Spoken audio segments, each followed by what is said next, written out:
যদি রাজনৈতিক ক্যাসাল বা ফ্যাসিবাদ বিরোধী ঐক্যের মধ্যে ফাটল সৃষ্টি হয় অথবা জুলাই সনদে সবাই স্বাক্ষর না করে, সেক্ষেত্রে বাংলাদেশে আবার হাসিনা ফিরে আসবে। এই স্বাক্ষর করার ক্ষেত্রে সবথেকে বড় জটলা সৃষ্টি করছে এনসিপি। পার দেওয়ার মানসিকতা যদি আমাদের না থাকে, তাহলে এই দেশে হাসিনা আবারও আমাদের এই বিভাজনের সুযোগে ফিরবে। ১-১১ হওয়া মানে সবথেকে বেশি এর সুবিধাভোগী হবে আওয়ামী লীগ। রাজনীতিতে যে আলামত লক্ষ্য করছি সেটি হলো, যদি রাজনৈতিক দলগুলো ঐক্যমতে না আসতে পারে, সেক্ষেত্রে আরেকটি ফখরুদ্দিন মঈনুদ্দিন বা ১-১১ সৃষ্টি হবে।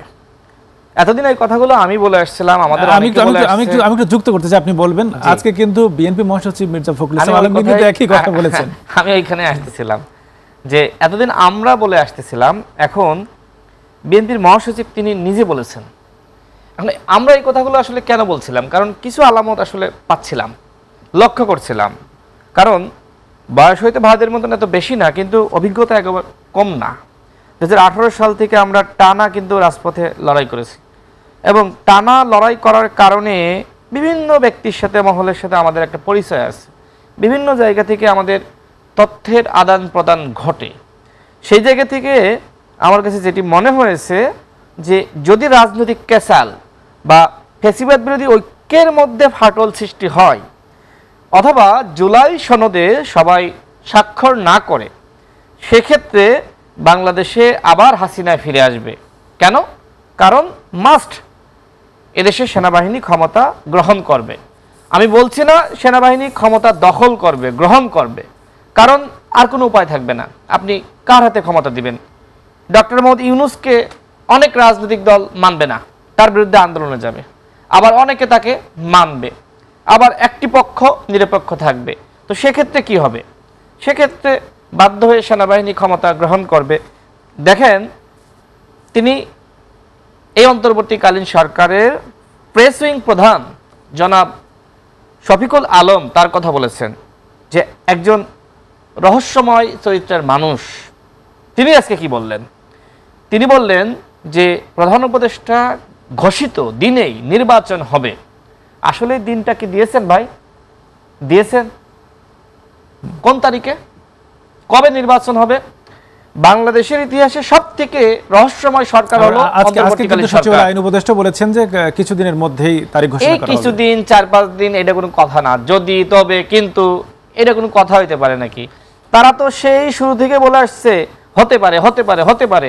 এই হতে পারে সরকারের মাধ্যমে আসলে কবে যে নির্বাচন হবে সেটা নিয়ে আসলে আমরা এক ধরনের সংশয়ের মধ্যে রয়েছি।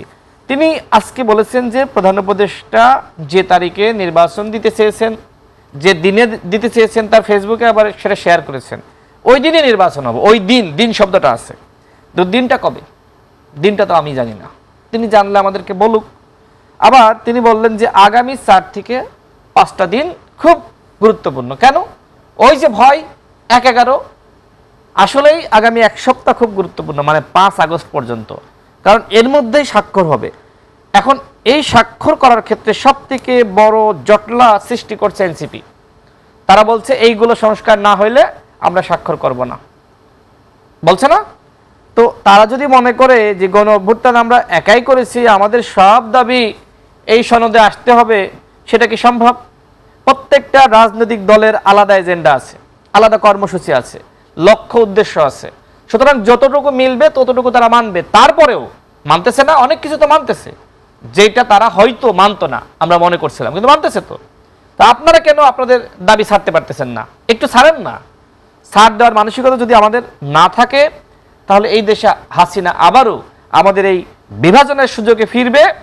1-11 হওয়া মানে সবথেকে বেশি এর সুবিধাভোগী হবে আওয়ামী লীগ। দেখেন, বাংলাদেশের বাস্তবতায় আগামী 20 বছর আওয়ামী লীগ ফিরবে, এটা কেউ আমরা বিশ্বাস করি না। আসলে ছাড় দেওয়ার মন মানসিকতা কেন তৈরি হচ্ছে না? আপনি তো দীর্ঘদিন ধরে যাচ্ছেন সংস্কার কমিশনে। আমি সংস্কার কমিশনে যাই না, ইচ্ছা করে যাই না। প্রথম যেদিন প্রধান উপদেষ্টা তিনি উদ্বোধন করলেন, আমি সেদিন গিয়েছিলাম, তারপরে আর যাইনি, কারণ আমার ভাল লাগে না, যাইতে ভাল লাগে না। কি কথা বলবো, কাদের সাথে কথা বলবো, যারা কথাই শোনে না। এর আগে দেবপ্রিয় ভট্টাচার্য বলে নাই যে আমরা অতীত সরকারের সময় আমরা কিছু সাজেশন দিয়েছি, তারা রেখেছে ফাইলটা। আর এই সরকারের কাছে ফাইল নিয়ে গেলে বলে ও এটা তো আমরা করতেছি, তোমরা একটু শান্ত থাকো। তার মানে এই সরকার কারোর কথা শোনে না। তো যে সরকার কারোর কথা শোনে না তার কাছে গিয়ে আমি কি কথা বলবো? যারা যাচ্ছে আপনি দেখেন নাই কি বলছে, চা নাস্তার সংলাপ, ঘন্টার পর ঘন্টা সংলাপ হয়। তাহলে এর যদি- ফলাফলটা কি? এর ফলাফলটা হলো যে আপনি এই যে একটা জায়গায় বসে আড্ডা দিতে পারলেন, পারস্পরিক সম্পর্ক কিছুটা ভালো হচ্ছে, এইটাই।